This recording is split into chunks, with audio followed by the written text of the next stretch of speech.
This is To The Point, a RYNO experience. Voted one of the top home services marketing and operations podcasts. Cutting through the bullshit and getting to the point. Hey, To The Point listeners, it is your boy Chris Yano, and I am live again. This is podcast numero dos at the ACA Conference 2022 in St. Louis.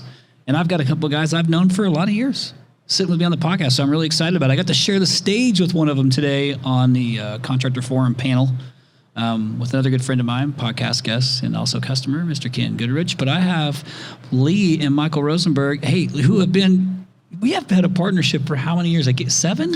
Is it 7? I think it's close to maybe 8 years. Yeah, 8 years. I remember meeting you at the carrier meeting. Dude, I still remember, like we've talked about this a couple of times. We met, I was giving a presentation on the floor. I was at the Spurs? Yeah, it was the AT&T Center, I believe. I was in the middle of the floor, which was already difficult enough because of the echo.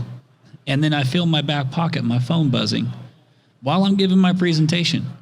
I walk off from giving my presentation and I look, and it was Michael Rosenberg. Do you remember that? I do remember that. You were already like out, but I'll never forget that because I was like, oh my gosh, like that was the first time somebody had like messaged me right in the middle of the presentation, and I had my phone in my pocket, so I felt the buzzing. No, I enjoyed your presentation, and I was impressed, and I wanted to talk to you about doing business. And we've been doing business ever since. I love it, and I'm grateful for you guys too, and it's even more exciting for me to have you guys, on here too. And Lee, like you and I got to share the stage. I got to hear your story. I didn't even know about the Blue Dot days. I didn't know about any of those things. So like I've met so many different guys from Kenny Haynes and Geiger and Charlie Haynes and like just all the different people, but did not know that was part of your history. So I'm excited for our listeners to kind of understand a little bit more of the depth of Rosenberg, which is now Rosenberg Indoor Comfort, right? Correct. His actual name. Rosenberg Indoor Comfort. And these guys are down in San Antonio, Texas. Now did you start this business in 74? No. Dang it. No. Did the business start in 74? No. Okay. Strike two. Why don't you tell me? Tell me a little bit about it. Hey, I do know this.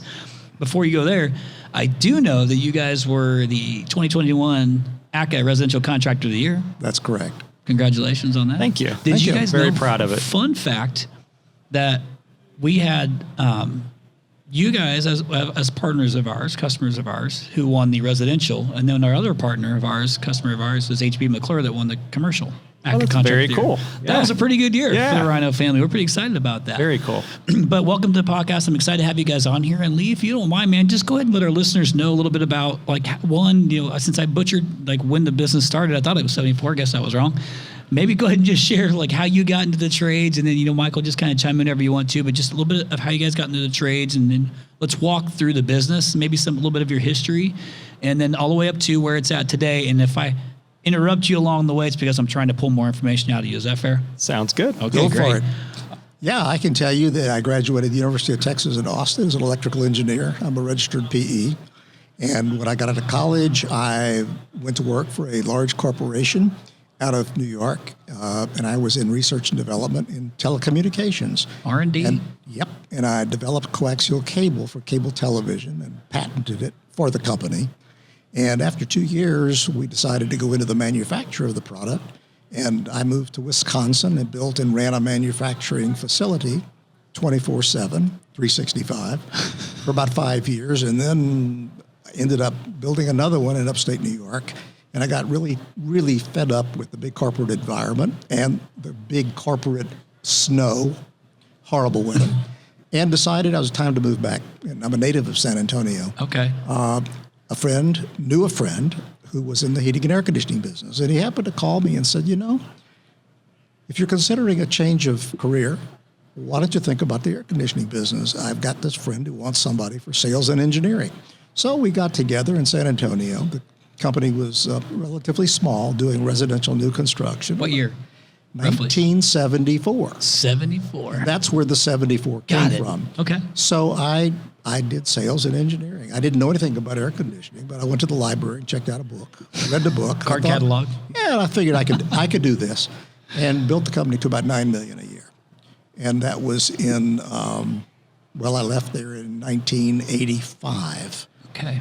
After attending an ACCA conference and met a guy and determined that the company I was working for was really not making any money, not profitable. But I was paid well, so I really wasn't complaining.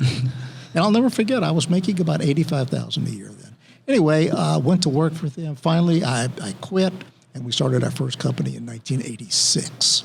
Okay. During the Texas economy was going blah, and it was tough. It was really, really tough. So you thought, hey, the economy's bad. This sounds like a great time to start a business. I remember when they started the business, it was pretty stressful.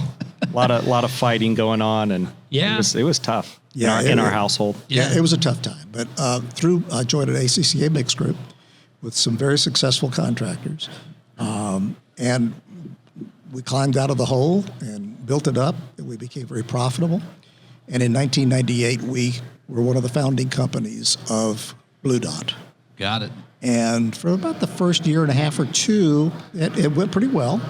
But then they were going to take it public, and it fell out of favor, and it croaked, and the corporate people started just lying and whatever. It got ugly.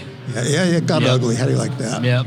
And so I decided to stop and became the co-founder of Service Nation and served as its chairman with Matt Michelle over a period of 10 years. I did not know that. Yeah. And then we decided Blue Dot wanted to give us the business back, or actually pay us. Pay you to take it back? Pay us to take it back. That's unique. And we kicked them out of our building, and 19 years ago, last week, we started over. And laser focus on top line, bottom line, but mostly bottom line. Yeah. And we've been very profitable over many, many years. So you guys are residential add-on replacement service, like? We're residential service, replacement, and planned maintenance, and commercial.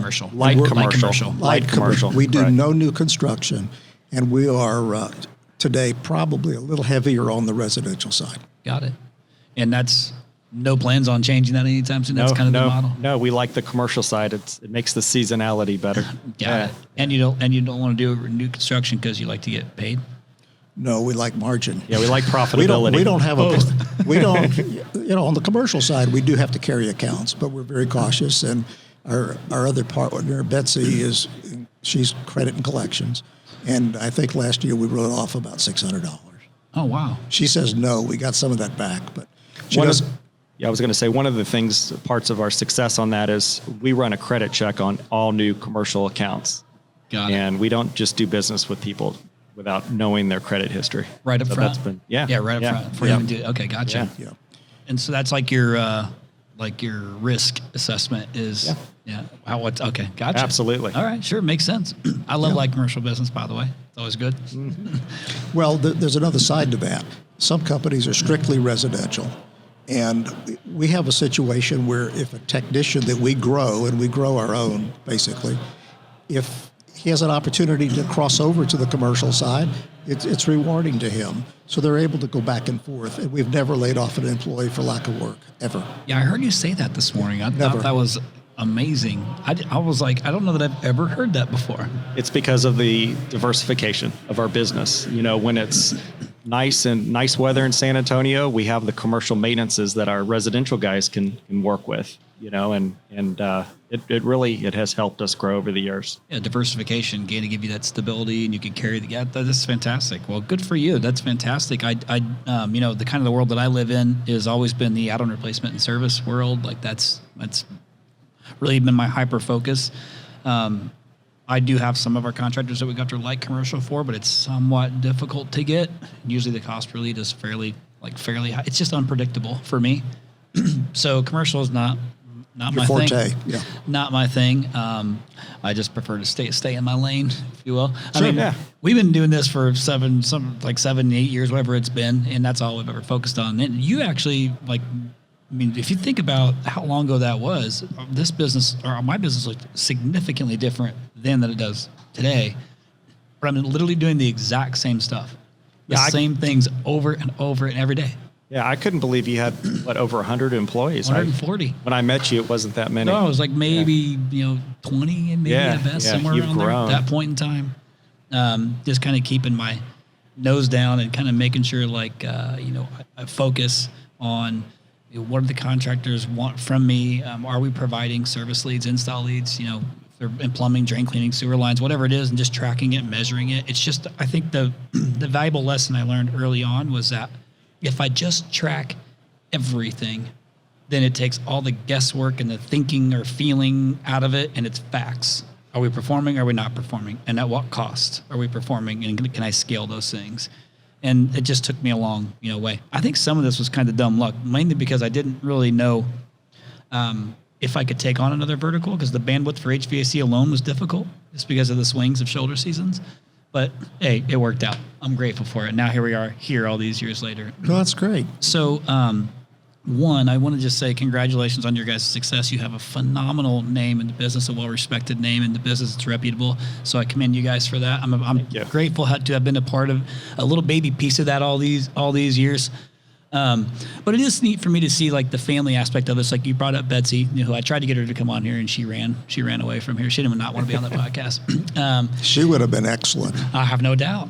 She actually does our radio spots. Does she? Yeah, when we shoot radio spots. Why was she shying away? This was her moment to come in and shine. I can tell you when she looked in here and she saw a bottle of water, she said, if that was a Cosmo, I would have done it. Yeah. Done. We could have made that happen. I could have sent a runner up there to get that done. Something I always like to talk about then too is, you kind of went through your history, fairly quick, and there's so much, in there, of course, that you could have probably went down multiple different paths. But as the business sits today, where are you guys at in regards to just size of the business? We have 46 employees, and we're looking to grow. We're looking to continue to grow profitably, organically, and we don't want to grow too fast where it gets out of control.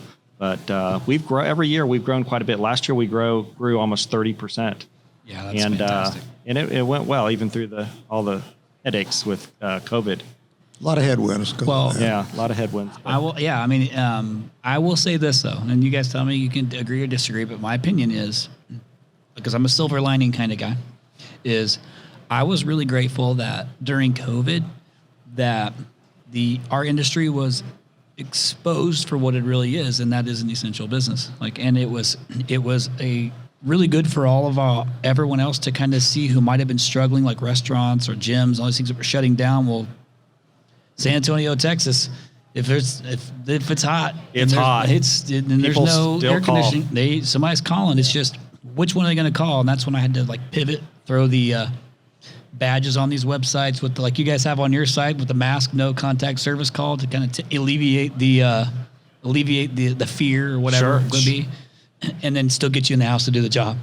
Well, as you know, a lot of people worked from home last year and the year before. So people were in their house using their air conditioning, and they needed us. They weren't afraid to have us in there so that definitely was good. Well, good for our industry. Yeah, I'm in Phoenix, so it's the same. It was the same thing. Yeah. It was like, hey, somebody's still, if it's 110 degrees out, 115 degrees out, somebody's still going to need to get in there and take care of business. Somebody's going to do it if it's not you. So we kind of, took the approach of let's just go all in on this thing because the trades are going to increase. So I think that what was great about it, and now that we've seen, when this hit, this is when the whole private equity game went berserk because people who were not diversified enough, kind of to your point on your guys' services, is like, oh, wow, okay, well, these ones are essentially pandemic proof at this point, Sure. Somewhat recession proof if you're not in new construction, because even I started this business in 08. Think about what time that was. But it was great because it was a moment where a lot of contractors maybe hadn't, to that point, really adopted internet marketing, and maybe were a little hesitant because they were sure. Well, then when that happened, it was like, okay, I guess we better try some new things, kind of like what happened during COVID. Like the virtual sales call, would you have ever in your lifetime thought that was going to be a thing? A virtual sales call? No. Yeah. No. There are a lot of changes. And some executed it great and some not so much, but at least it was an option. It was an pivot that you had to do to try and service the customer. But it was a novel idea. It was. And I don't think it's as much anymore, but it works. No. I want to ask you though, along the path, and I'm not sure kind of what the day-to-day looks like for for each of you. But was there, and I guess I can ask this to both of you, and you can just answer it as you want, but I'm always really interested in somebody's growth plan on when things actually like started to click. Like you feel like, okay, man, I've learned a few things. I made a few mistakes. I'm kind of moving through the business. We're good. We're profitable.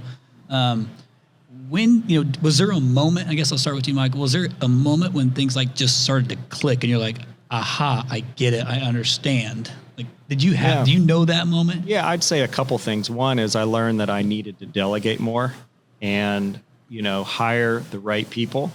And once we had the right people and I was open to delegating more of what I was doing, I was able to work on the business. And I worked on a lot of the marketing. And that's my favorite part of the business, honestly, is the marketing piece.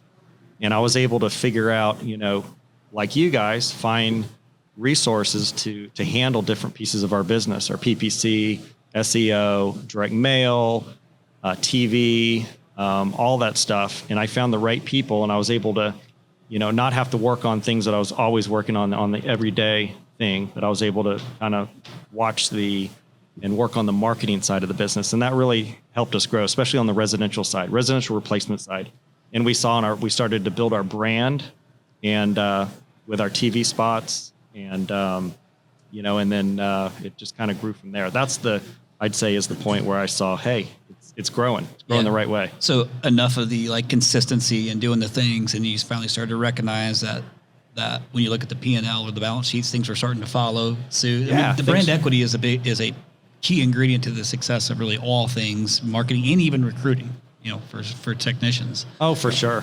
For sure. The brand, and if you have a good reputation, I realized that reviews were really important and driving reviews to our business. People look at reviews. We get a lot of calls. They say, hey, you guys have really good reviews. That's why we called you. And perfect. That's how you grow. Yeah.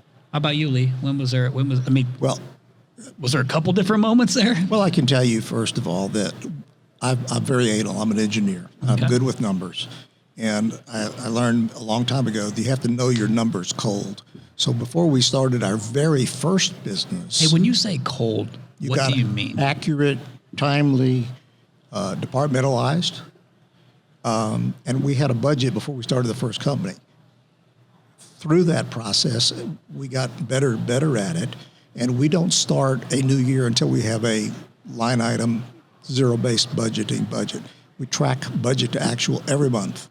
And we also look at a lot of trends, like direct labor trends by department. We're very focused on top line, of course, but more importantly, the bottom line. Yeah. And even though we're not huge, we've always been quite profitable. And that's the game that you're in. Yeah. And of course, we have plenty of working capital, so it can finance whatever we do. So, because obviously on the commercial accounts, we do have to carry them for a certain period of time, but it's not a problem.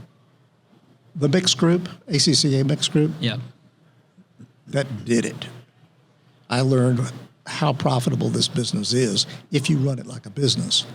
And unfortunately, there's technicians, some very successful, at running a business, owning a business, but many of them think it's easy to run a business. The tools you need to run a business successfully and profitably, that's a different tool pouch. So there's a lot of things, and we continue to learn. I've already learned some things here in St. Louis since I've been here since Sunday afternoon. That's incredible. I mean, I learned all this time, years, all the things you've been involved in later. I learned some things. Never stop learning. The panel that we did today, I learned some things. Oh, yeah? I've already made myself some notes. You know what? For being an engineer, he's an awfully extrovert. Because most you don't even know. Yeah, just ask Michael. You'll never know. I love it. Well, so would you mind sharing if one of the things that you learned or that piqued your interest or anything that you heard on that panel today? I'm just curious to know what it is. I think I heard some things about leadership. Yeah. I also heard it from the folks that were on the panel that everybody's doing something a little different. Yeah. Every company has its own culture. And I know there's all kinds of ways to produce profits. Business mix, philosophy, pricing. We're going through a period right now. I've never seen the inflation the way it is. Right. And where we used to look at costs on materials as an example every 6 months, we're doing it not daily. Well, sort of daily, But every month we're looking at standard cost variances and pushing up price increases as we need to. Yeah, for sure now, because like anymore, it seems like it's happening so frequently. Yeah, the equipment manufacturers are pushing it out like crazy. Well, but here's the deal. Everybody's dealing with it. So I guess the best way to win that game is to be hyper-focused on like those financials faster, I guess sooner, to kind of understand. I think the biggest problem is competition, and our competition is us. It's the contractors that don't understand the financials, and they just don't understand their costs, and they're not able to push out prices. You think that's a very like a more common issue? Oh, it's More totally. common problem? It's always been that way. Yeah, with financials. Yeah. Yeah, got it. Yeah. What do you think, Michael? Yeah. What was your question? I mean, just in regards to like with this whole deal with inflation, everybody's dealing with it. So that's like I hear it and I know it's just some won't get through it because some probably don't Absolutely. really understand. Totally. And it's not the people here. I mean, there's No. people here, but it's the people that aren't here that don't make the time to come here and learn how to be profitable. It's all the other contractors that don't know how to price up replacements. And we run into it every day where we lose a job because there's so much less. And next thing you know, they're out of business, and it's tough. This is the whole reason that I started this podcast, by the way. It was to try and be like that olive branch to maybe those who maybe they want to come.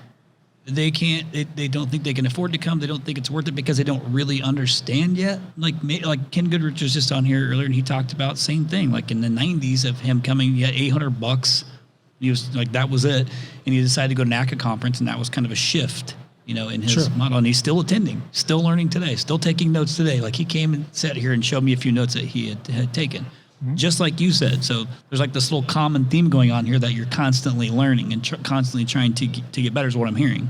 That's Yeah, correct. I learned, one of the things I picked up today was I need to do more management training for my managers, send them to more management seminars, Yep. make them stronger. So I heard somebody tell me this one time that stuck, and as we've grown, I try to be a student of the business as well. So I've kind of learned business by being in it.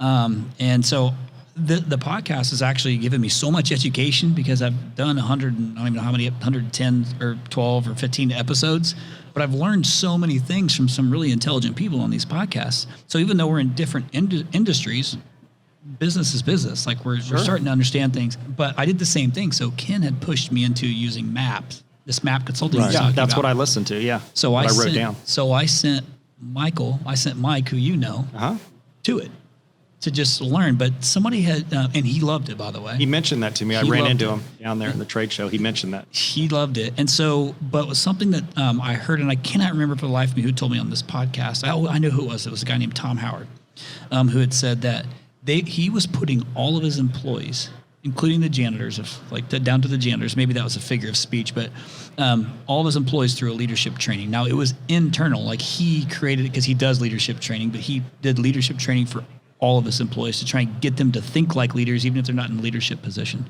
I thought that was pretty cool. Yeah, that's a great idea. Yeah, if you can have maybe you're not sending your entire staff to like a map consulting, but if you could bring somebody in to start to maybe teach even the fundamentals of leadership, even if they're not truly leaders, at least it gets them thinking more like leadership, which can only make them better at their job, right? And Right. better as a human being in their professional life and their personal life, all those things. Absolutely. Makes them more confident and know how to handle situations better. Because like you'd said, you had to, part of this, one of these things that helped you click was this being willing to delegate. Yes. And in order to delegate, you got to have some confidence in that person or persons that you're delegating to. Absolutely. To continue to bring the business with them, uphold the values, all the things, right? And then what kind of follows, you guys have kind of been on this where Ken is like massive growth, super fast, goes like, that's not how you guys function. But the technician side of this thing is still equally as important. So you have your great brand in the market to ride on, which is great. That's certainly helpful in recruiting. But you were talking a little bit about this earlier on stage, just about acquiring talent, bringing in technicians and things like that. What is your guys' strategy to keep up with that? Well, Just making sure we have bodies to chase down the volume and keep going. I can talk about that. So we have a Build a Tech program, an internal Build a Tech program, and we've built relationships with 4 of the trade schools in San Antonio and serve on several of their boards. we bring in these, call them kids, but some of them are, older than me. And they come in and we hire them, and they some of them start in our parts runner position where, they're running around, picking up parts. We see if they're reliable, see if they show up for work, see if they take directions well. And then we promote them into the Build-A-Tech program where they're riding with senior guys. They go through the office and learn the paperwork side. They learn about, how we do sales leads, and they go throughout the office. So they learn how we do things. They don't have bad habits. And before you know it, it could be 4 months, 6 months. Some of them taking a year. We determine what are they good at? Are they good at commercial or residential? What do they like? And then we stick them in a truck, we promote them, and then they go out there and they take care of our customers. And I'll tell you, probably 75% of our field people today came through our Build-A-Tech program. And I don't know how we would be where we're at without that Build-A-Tech program. And Tom, our vice president, built a lab. He built a lab at our office, and we use that lab to train them. We use that lab actually as well. When people come in and they interview with us, we show them the lab, and it's impressive, and it helps us with recruitment. Got it. Technicians love training. Yeah. Did you say, I can't remember if you said this or not, but maybe you alluded to that you will hire the human being first and then train the skill after. So you kind of put them through, like you're in a parts running truck. It doesn't take a lot of skill set to figure out how to run that, but you can see how they do it. Like how are they upholding themselves? Like what are their values? Are they on time? Are they reliable? All the things like the core functionality, the basics of a good human being. Hire for attitude, train for aptitude. That's what it was. Dang it, that sounds so much better. Yeah, it really does. It sounds way better. But I appreciate you bailing me out at the very end. Yeah. So you took me all the way through it. At least I remembered it. See, I took something away as well. I have to go back and reference that piece of it. I don't know if Mike told you this too, but that's something we started doing as well. Is we noticed that with the contractors trying to do this build their own tech program, as we started doing it internally for us as well. I mean, we created RYNO University, RYNO U, and now we're trying to incubate our own employees as well. Bring them in, hire for the human being, the heart, are they good people, and then teach them the skill. So. Where do you get your people from? You get them from school? I mean, we try. We get them from all over. We don't have you know how you guys will get if you were to put an application, a posting out for a technician, you'll get a ton of applicants, but like really none of them are hireable. Yeah. The majority aren't hireable, or even worse, the interview. We get a little bit of that too, but ours isn't as bad as yours. Like it's a little easier to teach someone our skill versus that technical skill. It is different. Understood. Like, it's a little bit less. Oh, yeah. So we have a bigger pool to choose from. And where the difference is that, we have plenty of remote employees now, which is which is totally acceptable. Like to have virtual employees. I don't love it, but we have some really, really great people that are virtual. A lot of KPIs in place to just kind of measure from your engineer brain you have lots of measurable things in place to make sure that they're proficient in their jobs. Sure. So I want to tell you guys this too. I noticed that whenever I was just kind of doing a little prep for this too, something that's probably good to help you guys with recruiting is that you won the 2021 Top Places to Work in San Antonio award. I saw that. We did. Yeah. The way that works, which I love, is it's a neutral company that actually goes to all your employees and they survey the employees. We don't know what the responses are. They ask our employees, how do you feel about working for the company? And it asks all kinds of other questions. There's like 30 questions. And then they put us against like-sized companies in San Antonio, and they rank us. And then we won the last couple years. We were in the top. Last year we were in the top 8, I think. Small companies in San Antonio. Out of how many? I don't remember how many. Quite a few. But quite a few. There are quite a few that are in there. And we also get feedback. At the same time, they'll give us feedback on some of the things that we need to improve on, to make our environment as best as possible. Yeah, well, congratulations on that. That's Thank you. fantastic. I feel like from the employees giving that raw feedback with no repercussions of it even being negative because they wouldn't know. You don't know who it is. We don't know who it's it is. Anonymous. Yeah. That says a lot about the culture of the business. So congratulations to you. I'm a big culture guy. I love that type of stuff too. And so That's a pretty amazing award to win. I've tried it a few times. And you know what? Like I get the feedback, and as the company grows and we go through this virtual world, it's really hard. I think probably the most challenging part of my career in the last few years was trying to manage a culture in a virtual world. That became extremely difficult because you can't get the same connection. No. Yeah, you don't stop by their offices and say hi and see how things are going. You can't do that. Yeah, and even the newer employees that had come in had they didn't understand how accessible like maybe the management or the leadership team really is. Like because they came in from a place that wasn't like that. Because we're not there in person, they don't realize no, it's really like that open door policy is legit. It's like that door is open, you can come in anytime. So during COVID, when we put that test out there again, we've got, 80 some, 90 some, however many that are filling that out, all the full-time employees, to get the feedback on like, oh, we didn't win because we handled like a COVID the wrong way for somebody. Those are really hard because everything else is doing really good, but CDC protocol is difficult enough and everybody's kind of like one way or the other and all this stuff. It was difficult. I can imagine. But the feedback was really good. I mean, it's sometimes difficult to read, but that's how you get better at these things is I'm like, I don't know everything that happens. Yeah, we don't either. And it is a little bit scary, you're putting yourself out there to receive some criticism. When you have them do a survey and you get the feedback, it's not all good feedback. I mean, it's not all positive feedback. So you're like, you don't want to hear something bad, but it's good to know so you can improve it and get better. Yeah, that's good. And I think it's like we do this thing. Gosh, this is going to make you cringe. I know it. It is going to make you cringe, Lee. And it does me too at times, but it's so good. And we do this thing called every year, right, wrong, missing, confusing. Now the executive team does it. And we basically say, hey, what's right in the company? What do we think is wrong? What's missing? What's confusing? 4 categories. And then we give the same thing to the employees to anonymously put the same thing in. From their perspective, what's right, wrong, missing, confusing. And then we compare to see, are we aligned on what's right, wrong, missing, confusing? Just to have an idea of like, are we on the same page or close to the same page? Like, are we disconnected completely? Sure. The difficult piece of that is that's 3 negatives and 1 positive. You've got right, yay, but then you've got wrong, missing, confusing, right? Yeah. So we learned this. What I learned from the first year we did to the second year is I no longer start with right, I end with right. We go through wrong, missing, confusing, and then we finish with right. Because that's a good idea.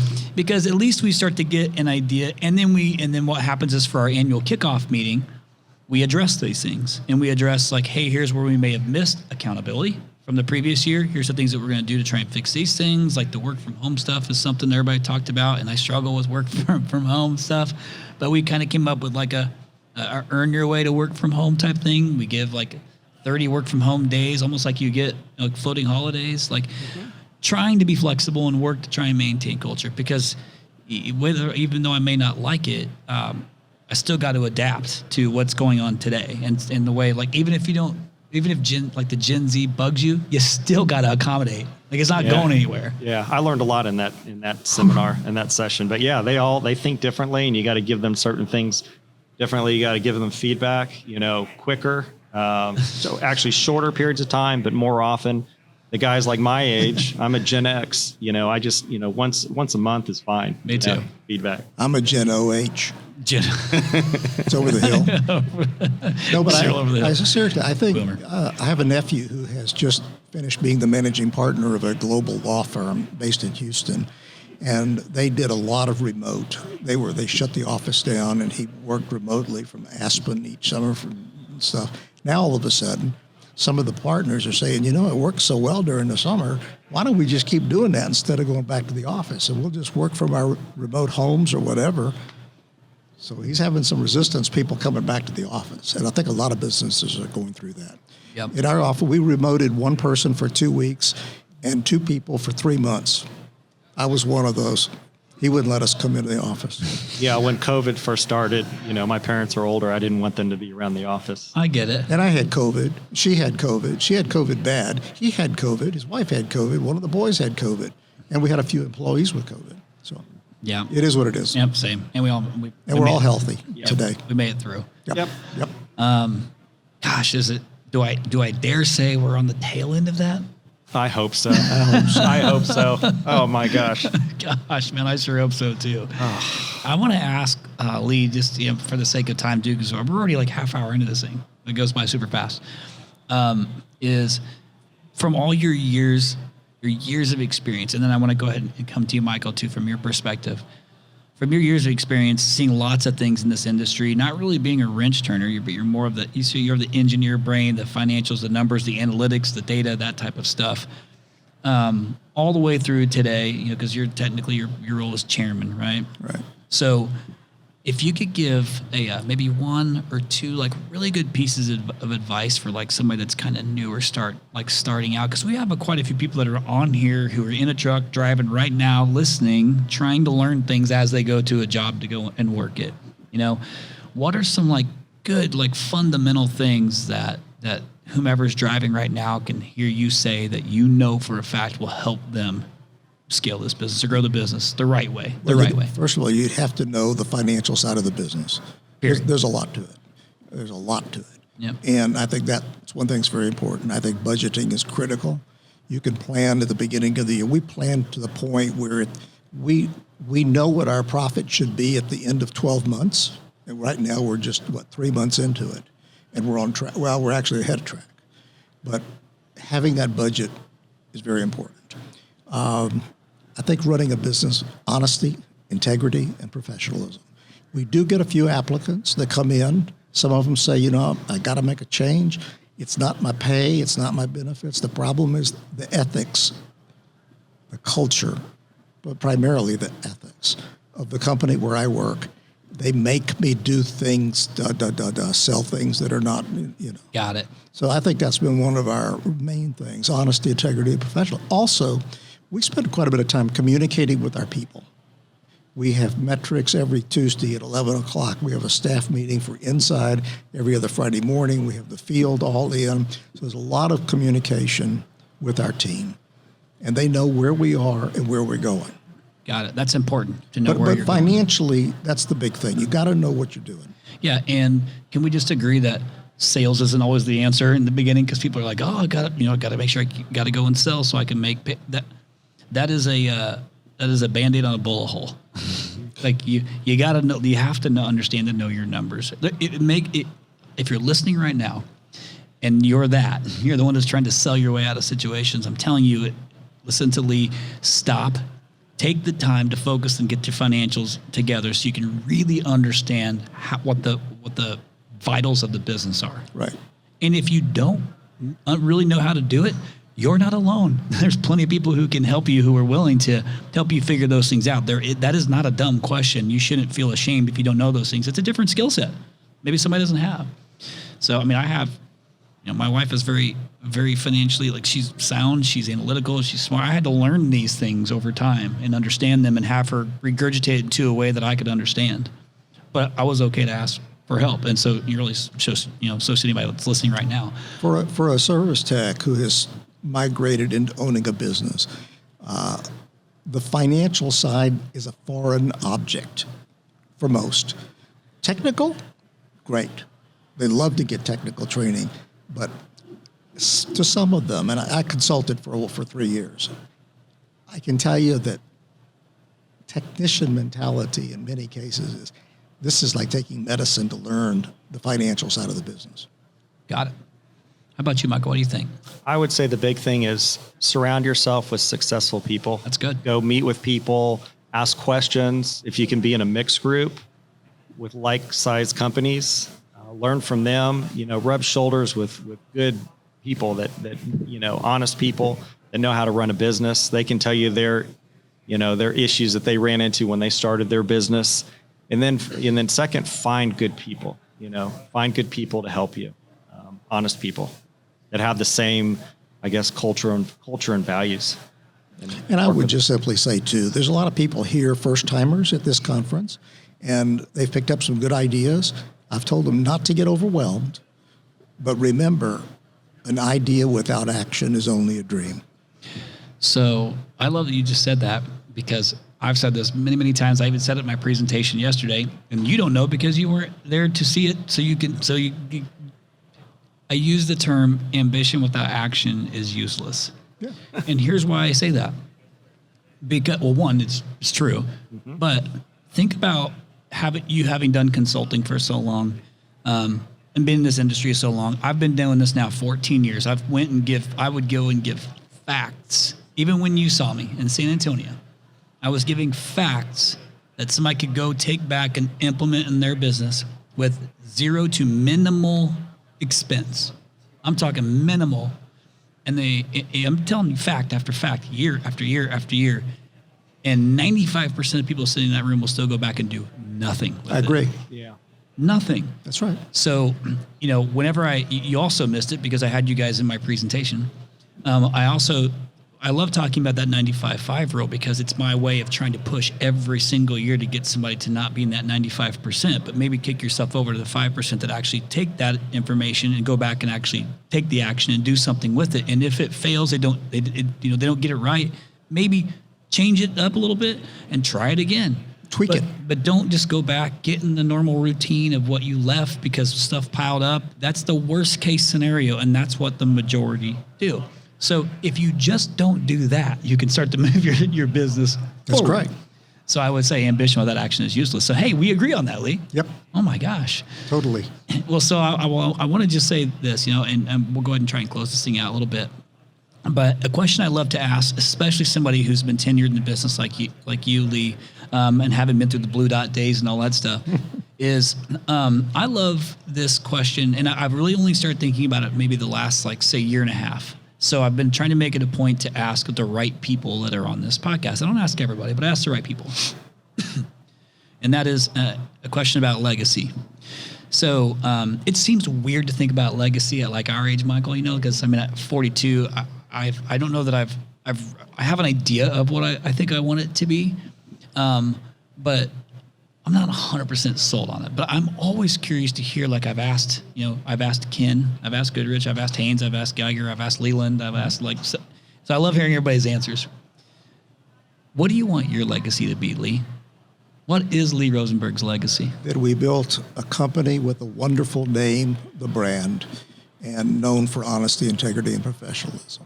So fair to say. And giving back to the industry. Love it. Reputation over revenue. Yeah. Is that fair? Yeah, but there's nothing wrong with profits. No, of course not. But I'm just saying, here's the way I look at that is I respect that very much. I'm a big believer in that. Think about 14 years in the same trade. I've had to really be careful of doing what's right, and owning things that I don't get right because I'm a normal business owner too. But I've tried to think about this reputation over revenue model from this perspective. If I do what's right, I really focus on client fulfillment. I really focus on employee satisfaction. I equally treat them the same. They're one can't function without the other, and I pour my heart into this thing. I continue to give back, pour into them as human beings, from the personal side of things. If I do that, my business will grow with a good reputation because the reputation is good and the revenue will follow. Right. And that's kind of the model that I've adopted. And maybe it's just for a phase of life. I don't know. To me, it seems like that would never go away. But you talk about integrity. To me, that's well, of course, integrity. But I understand why you're saying that because that is not the case for everybody. That is totally correct. Integrity. And I think we give back to the community, and the community knows that. Yep. And we serve on boards that are outside the industry as well as inside the industry. Yeah, so you don't just talk about it. You're actually doing it, and that's a plus. Yep. And you know what? What's great about that, too, is when you get into, somebody maybe looking, whether it be on the website or social or whatever, it might be social media or whatever, those who might be looking for a place to work, who aren't just thinking about the dollar, are going to see the things that you guys are doing, the human being aspect of the business, the purpose behind the business, and that's it. And that draws attention. Sure it does. Absolutely. We've had people that have come to us and say, hey, we read your reviews, for example, and we've heard from other people, like at trade schools, that you guys are a good company to work for. And that makes me really proud. I love it. Well, guys, congratulations on the business. What's next for you guys? Is it more of the same? What's next for you guys? Just continue to build the business, continue to add good people, and continue to have fun with it. That's real important to me, is that we have fun, that we continue to enjoy what we're doing, and that we continue our longevity with our people. We have a lot of long-term people. So. and to maintain a little bit of work-life balance there. Oh, absolutely. You got the boys. Oh, we do. Yeah. Yeah. Oh, yeah. Yeah, I get it. We have fun too. We travel and do fun things as well. Yeah, I see that. That's always- that's fantastic. Yeah, I haven't seen my kids, and I'm able to. That sounds really bad. I've been on the road for 7 weeks. I've seen them like a few days here and there, but I was home for 2 years with COVID, and that was like a pretty amazing time to be able to see every single thing I wanted to see. It was so fantastic. Sure. Well, I just want to commend you guys, on a great business, a very respectful business, and Lee, just the tenure you have in the industry and the heart to continue to give back, come and serve on like these boards and things like that. I can tell that you love to do it just by the way that you respond and you react to things and kind of how you are with everybody, the things I've heard about you, and Michael, same with you. It's just been, you and I hit it off like soup, like right away, even then. So for me, it's equally as cool to see you guys sitting here and me doing a podcast with you all these years later. And so I'm grateful. So is this your first podcast? No, I've done it before. Dang it. It's Is my it your first. first Yeah, podcast? it's my first. Okay, perfect. I at least got one. Yeah. Sweet. Yes. This is you already at the pinnacle. You're at the top. It's only We got more to grow. More to grow and more to improve. I mean of podcasts to be on. Yeah. Okay? No, we appreciate you allowing us to be on your podcast. We do appreciate. We appreciate the partnership that we have. It's been beneficial to both sides. People ask me all the time. Most of my friends are retired from different being physicians or other businesses, and I said, as long as I have the passion, continue to have the passion that I do, I will keep going. And I think it's obvious we have the passion. I would say so. Yes. Yep. And listen, keeps you young. And I want to give you a quick plug. We were using a company for our SEO for years, and they didn't do a good job. And when we switched over to RYNO, man, it was just like a light switch. It really improved our leads, our internet leads. They started flowing. So I appreciate you guys that. do a good job. No, I'm grateful. Thank you so And much. your for people that. are great. So. Thank you. Yeah, I appreciate that very much. That's like the most rewarding thing to be able to hear, because that's the only reason I'm in business is to do just that. So thank you. And listeners, I would bet you that if you wanted to connect with either one of these guys, they'd be happy to maybe answer any questions if you Absolutely. want to do For something sure. like that. What will be the best way for them to contact you? Or they can go through us too, and we can make that connection. But if it's something where you want to just share like an email or whatever, or you can have them go through me. I get it. Filtering it can be difficult. My email is michael@rosenberghvac.com. And Feel free to. And I'm Lee at rosenberghvac.com. Henry Victor Alpha Charlie, for those that don't know what HVAC is. Perfect. Well, I appreciate you guys sharing that too. I would guess that people are probably going to reach out to you. Most do. They reach out to somebody and ask questions. Probably going to be somebody in Texas. But probably not in San Antonio. But maybe they are. You never know. You never know. But our listeners, take them up on the offer, man. Everybody's willing to help. Like this is what's been great. Like I said, this morning, the trades really showed up. During COVID, and everybody trying to help one Right. another. And really, I'd seen some of that, but not to that level. So it was really kind of cool to see everyone come together and try and lift each other up and sharing information. Even people in the same market. Like there's this camaraderie that I just really loved to see. So. I'm going to finish this thing off with a review like I always do. This review is from Gamer One for Life. Gamer One for Life. This was just left on March 18th. I hope I said that right. I probably could have totally butchered that. But anyway, it was 5 stars. I'm on a new level. It says, nowadays you can find a limited amount of information, but sometimes the information will take you down a dark road of false beliefs and actions. Chris provides a solid hour of groundbreaking inspiration that you can apply in your everyday life, business, and career. Thank you for everything. So whoever that is, I appreciate you leaving that review. Thank you very much. And listen, if you're listening to this particular podcast and you would like to leave a review for either one of our guests, like for something that they inspired you with or whatever, I love being able to get those and then share it with the guests as well. So if you don't know how to leave a review, scroll all the way to the bottom of the podcast where it says leave a review, click on it. But if you haven't subscribed to it, you got to subscribe to the podcast. That's pretty important. I always forget to say those things so that we can hear more great information from guests like we have today. So Lee and Michael, I appreciate you guys both. Our listeners, I appreciate you so much. So until next time, no 0 days. Listeners, thank you so much again for listening to this podcast week after week. We are extremely grateful. Again, the whole purpose of this podcast is to give back to the home services industry that we love so much, whether you're a RYNO or not. We really appreciate all the subscribers. And if you haven't subscribed yet, please go in and subscribe and you'll get all the episodes sent to you automatically weekly.